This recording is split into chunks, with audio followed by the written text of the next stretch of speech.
आज इस वीडियो में हम बात करने वाले हैं ईयर पियर्सिंग के बारे में। बच्चे के कान कब छिदवाने चाहिए, क्या सही एज है, किससे करवाना है, डॉक्टर से करवाना है या ज्वेलर से करवाना है, या ईयर पियर्सिंग के टाइम पे आपको किन चीजों का ध्यान रखना है, बाद में उस जगह की केयर कैसे करनी है, इसी के बारे में डिस्कस करेंगे।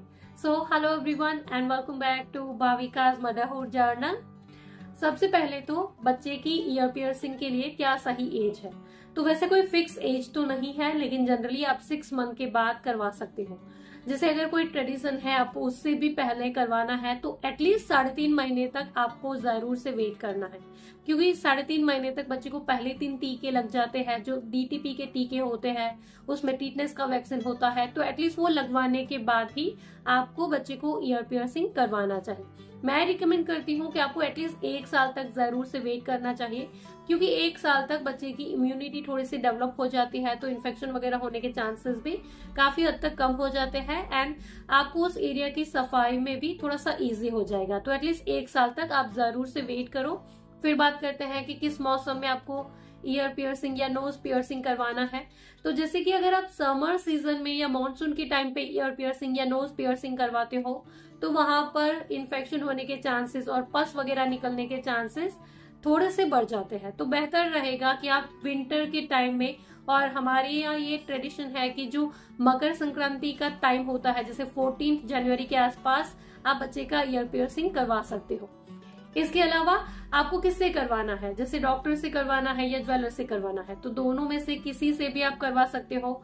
डॉक्टर से भी करवा सकते हो या फिर अगर कोई एक्सपीरियंस ज्वेलर है जो स्टेराइल टेक्निक से ईयर पियर्सिंग करता है तो उनसे भी आप आराम से करवा सकते हो।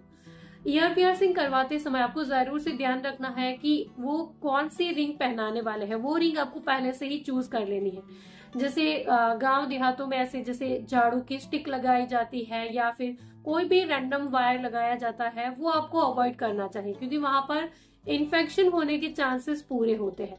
तो जो रिंग आप बच्चे को लगाने वाले हो वो या तो स्टील की होनी चाहिए या सिल्वर की या गोल्ड की होगी तो बेहतर रहेगा, वहां पर इन्फेक्शन होने के चांसेस काफी हद तक कम हो जाते हैं। वो जो रिंग होगी वो जैसे रिंग के शेप में ही होनी चाहिए।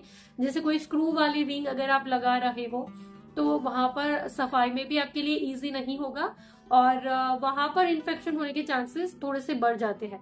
तो आपको जो रिंग आप बच्चे को पहनाने वाले हैं वो छोटी होनी चाहिए, जैसे अगर उसमें फिंगर डाल करके बच्चा खींच ले या फिर किसी के भी कपड़े में आकर वो खिंच जाए, ऐसी रिंग आपको चूज नहीं करनी है। सिंपल गोल्ड की या सिल्वर की रिंग अगर आप बच्चे को पहली बार पहनाते हो तो बेहतर रहेगा। इसके अलावा जब भी आप बच्चे को ईयर पियर्सिंग के लिए लेकर के जाओगे तो उससे 1 घंटे पहले अगर प्रीलॉक्स नाम का एक जेल होता है वो अगर आप उस कान के ऊपर लगा देते हो, उस एरिया के ऊपर लगा देते हो तो वो एरिया थोड़ा सा नम हो जाता है एंड बच्चे को दर्द काफी कम होगा। इसके अलावा आप बर्फ भी लगा सकते हो, जो आइस क्यूब होता है वो कान के ऊपर अगर आप लगा दोगे तो भी काफी हद तक वो नम हो जाता है एंड वहां पर बच्चे को दर्द होने के चांसेस थोड़े से कम हो जाते हैं।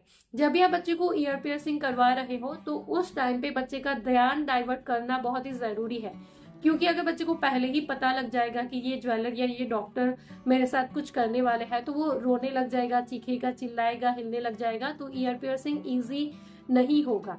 तो आप बच्चे का ध्यान थोड़ा सा डाइवर्ट करने की कोशिश करो, जैसे कोई मोबाइल में उसकी फेवरेट कोई राइम लगा दो या फिर उसका कोई फेवरेट टॉय ला करके दे दो, तो उसका ध्यान अगर डाइवर्ट होगा तो आराम से डॉक्टर या ज्वेलर ईयर पियर्सिंग कर सकते हैं।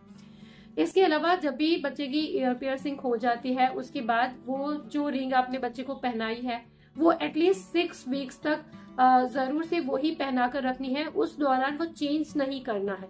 वो जो होल वहां पर पड़ा है वो जब हील हो जाएगा उसके बाद ही आपको वो रिंग चाहो तो चेंज करनी है। उस दौरान इस 6 वीक्स तक आपको वो उस रिंग को रेगुलरली साफ करना है। कान के आसपास का जो एरिया होता है जैसे आगे की तरफ से भी और पीछे की तरफ से भी सफाई जरूर से करनी है। सफाई कैसे करनी है तो नहाते समय आप कर सकते हो या फिर जो ईयरबड होते हैं या कॉटन का छोटा सा बॉल ले लीजिए, उसको ल्यूकवार्म वाटर में डिप करके आगे से और पीछे से उस एरिया की क्लीनिंग करो। कई बार ऐसा होता है कि वो जो रिंग आपने बच्चे को पहनाई है वो इस कान के अंदर स्टक हो जाती है, फंस जाती है, तो उसको जोर से खींचने की जरूरत नहीं है। अगर आप जोर से खींचोगे तो कई बार ब्लड भी आ सकता है, तो ऐसा आपको नहीं करना है।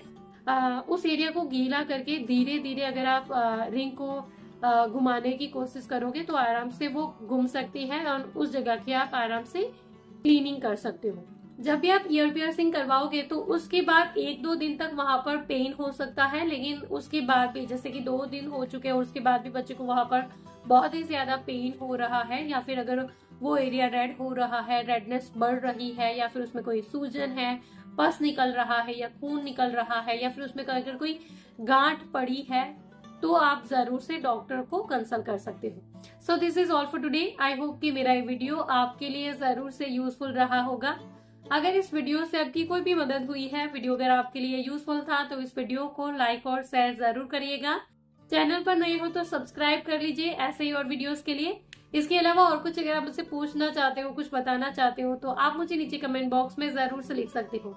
Thank you for watching this video. Bye bye.